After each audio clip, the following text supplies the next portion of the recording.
So are you saying that men who have, so let me ask you a question. Are you saying that men who have a kid out of wedlock, and that would be even the men who get on these panels, you're saying that they are pookies? That's what you're saying?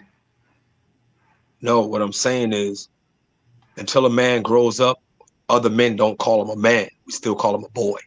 That's what I'm saying. Right. So whether you call him a man or not, so we go by legal age, because we can say the same thing about women. No. Listen. Shan. As a man, I'm telling you, we don't go by legal age. We go by behavior. Men go by legal age. Just means your legal age. You guys are moving. We don't go by. Okay. No, I'm not. I just told you from the very onset of when I started talking. Behind closed doors, when y'all are oblivious to y'all's unaware. I'm talking about amongst men. We do not call, just because you're 18, you ain't no man to us. We still call you boy, based on your dress, your actions, your behavior, your lifestyle. We call you a boy. So with all due respect, you could be 50 years old and you're still a boy.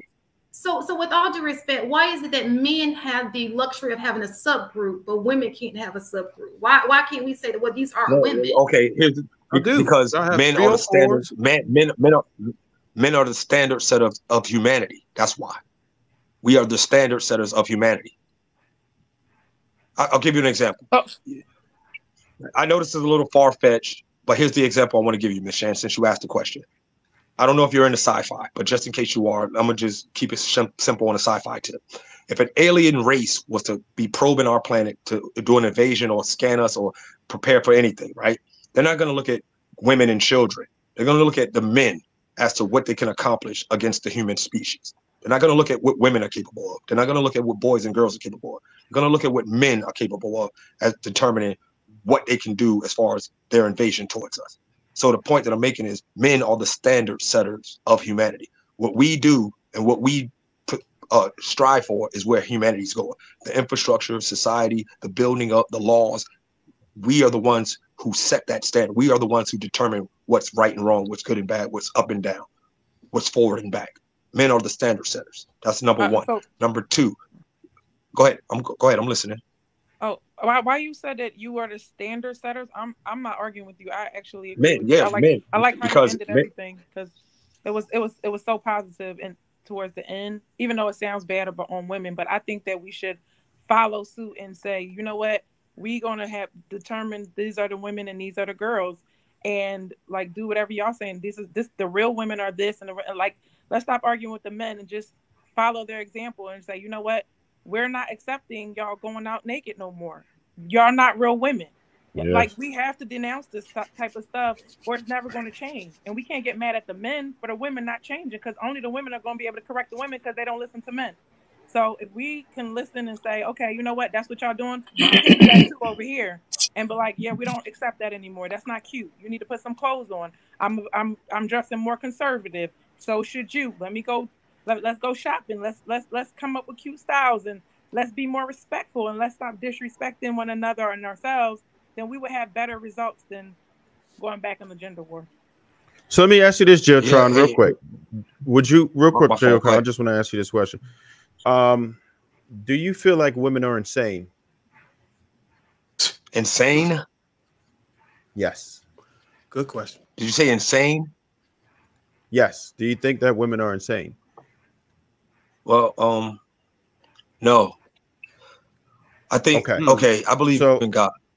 I believe in God. Okay, let me answer that. I always waited for somebody to ask me that. I believe in God, and so with that being said, I believe that men are weak, women are a weaker vessel, and it's in the scriptures. It's in the Bible that way for a purpose, because men are weak as well, and nobody's perfect, which means every human being walking this earth has something mentally and emotionally wrong with them, no matter who you are. Everyone has something wrong with them. All right, so not even that. I was just asking, just by definition, meaning that, do you feel like they would absolutely continue the same action with a failed result and not change it? I'm going to say, okay, so you said no, right? So the reason I say that is because at some point, these women have reached some level of success with these poor actions, right? And although it may not get the ultimate result that they want, but I think that you know, like you said, men control it. And I do believe that men control the market.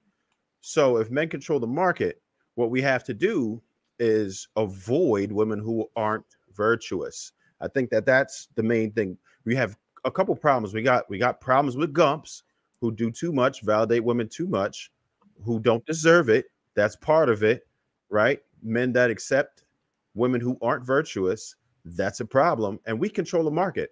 All we have to do is ignore these women that are undesirable. If they do undesirable things, the first plan of action is to ignore them entirely. A lot of men always scream that she's for recreational use, but guess what? Recreational use looks the same. It's the same damn game, because you still have to give them attention, you still give them dates, you still give them time, and it looks the same. And nobody's really being honest about it for the most part. It's only a select few men that could actually be like that. The top 10% of men could tell the men, hey, I'm just trying to smash. Most of us can never do that. So until we just these women entirely, they're not going to change. They're getting levels of success, and we are giving them that success. We're giving them that success when we like their pictures on Instagram. We're giving them that success when we validate them for no reason, when we give women things that they don't deserve.